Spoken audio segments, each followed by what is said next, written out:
Hello guys, let me rant lang saglit kasi I don't feel okay right now. Like, I don't know why. I've been okay naman for weeks na like, I was doing fine. I'm busy sa school and I have no time to overthink because whenever I go home, always ako nakakatulog agad. Tapos, like, wala na akong time to overthink kasi pagod nga ako everyday. And I don't know why, bakit nararamdaman ko pa din to na okay naman ako natanggap ko na lahat. Like, I'm moving forward pero ano tong feeling na to? Ang daya-daya naman. Ako na tong niloko, ako pa tong sinaktan. Pero ako tong hindi makalimot. Ako tong hindi makausad. Ang daya-daya na, ang dali-dali lang sa kanila gawin yun. Ang daya-daya naman. Sila naman tong naunang pumasok sa buhay ko. In-entertain ko lang naman sila and reciprocate ko lang yung energy na binigay nila. Sila din yung unang umamin. Tapos, nag-reciprocate lang ako. Pero bakit ang dali lang sa kanya na lokohin ako? Ang dali lang sa kanya na sabihin na hindi niya naman talaga ako mahal.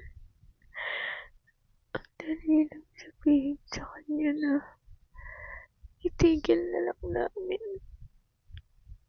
Ang dali sa kanyang sabihin noon na mahal niya ako kahit na hindi naman pala siya nagiging totoo.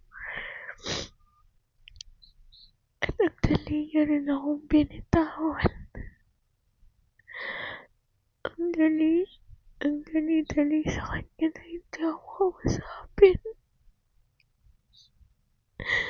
Ang dali sa kanya umusad.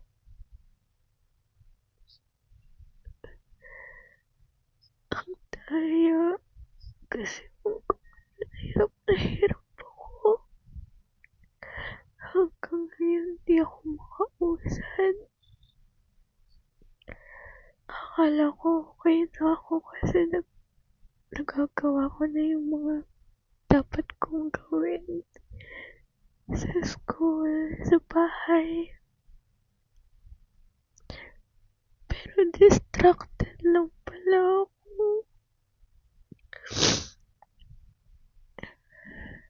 Distracted lang pala ako sa pag-iisip sa kanya. Siya pa rin pala talaga. Tanggap ko naman na, pero bakit ganito pa din yung nararamdaman ko? Dapat may progress na to dapat meron na akong pag-usad. Pero bakit pinapalik pa rin ako nito sa kanya? Ang daya-daya.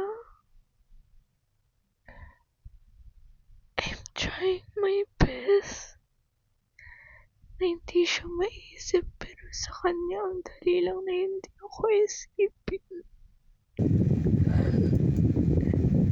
Hindi ako makapaniwala kung nagsusulat na naman ako para sa'yo.